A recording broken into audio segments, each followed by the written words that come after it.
Many people today carry a quiet pressure that almost no one can see. It does not always feel like stress. Often it feels like effort, like the need to be useful, to be dependable, to make sure no one ever doubts your value. Inside, it becomes a soft but constant voice that says you should be doing more, explaining more, trying harder. Some of us do not even realize we are trying to prove ourselves. We just feel uneasy when we rest. We feel guilty when we slow down. We feel uncertain when we are not being needed. And over time, this proving becomes a habit, something we do without thinking, like breathing.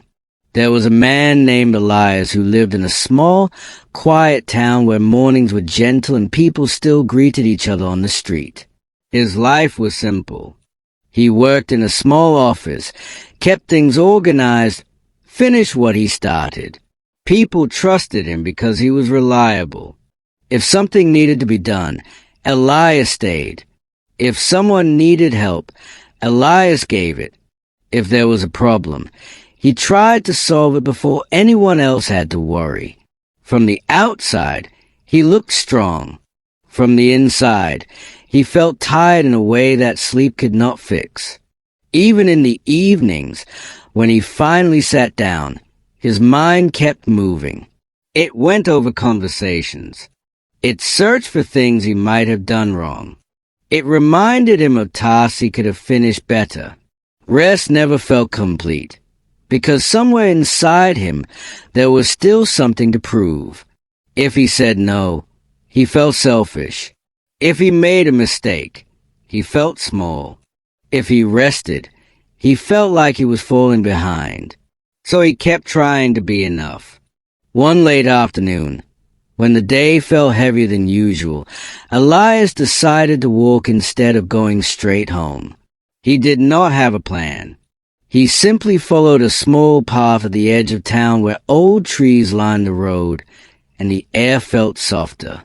The sun was low, and the light was warm in a way that made everything look more honest. He sat on a wooden bench near a quiet field and let the evening settle around him. For a moment, there was only the sound of the wind moving through grass. But even there, his mind did not rest.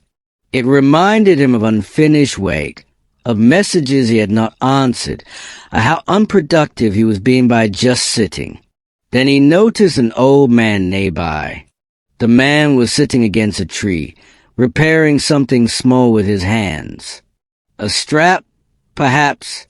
His movements were slow and careful, as if he had nowhere else to be. After a while, the old man stood up, picked a few small stones from the path, and placed them along the edge of the field in a simple line. Elias watched, not knowing why it mattered, only feeling that something about it was calm. The old man did not speak much. He did not stay.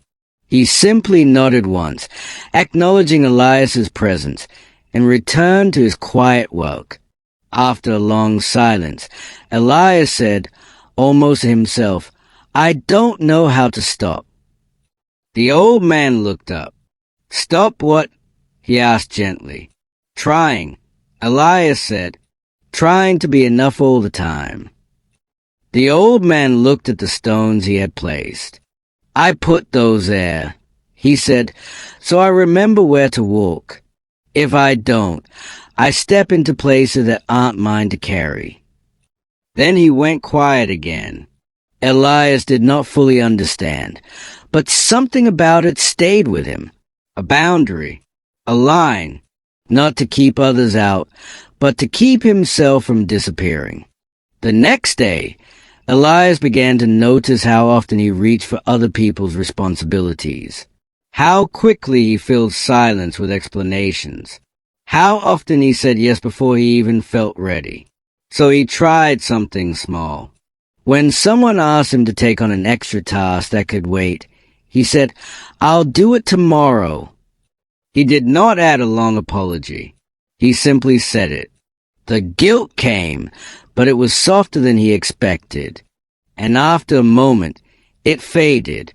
That evening, instead of filling his time with more effort, he made tea and sat quietly by the window. When his mind told him he should be doing something more useful, he answered gently, "Not right now." It felt strange, but it also felt peaceful. Over the next weeks, Elias practiced focus in a new way, not as pressure, but as clarity. He chose fewer things to care about and gave them more attention. He went to bed earlier. He walked more. He let small things go. Sometimes the old habit returned.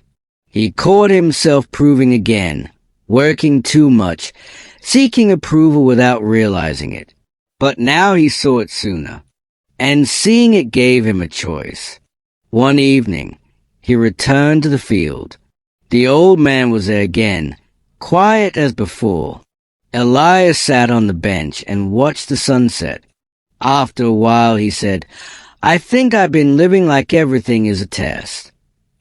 The old man nodded. "Your life is not an exam," he said. And that was all. Because self-worth does not come from effort that never ends. It comes from knowing when to stop, when to rest, when to respect yourself. So remember this, gently and honestly. You do not have to prove your value by exhausting yourself.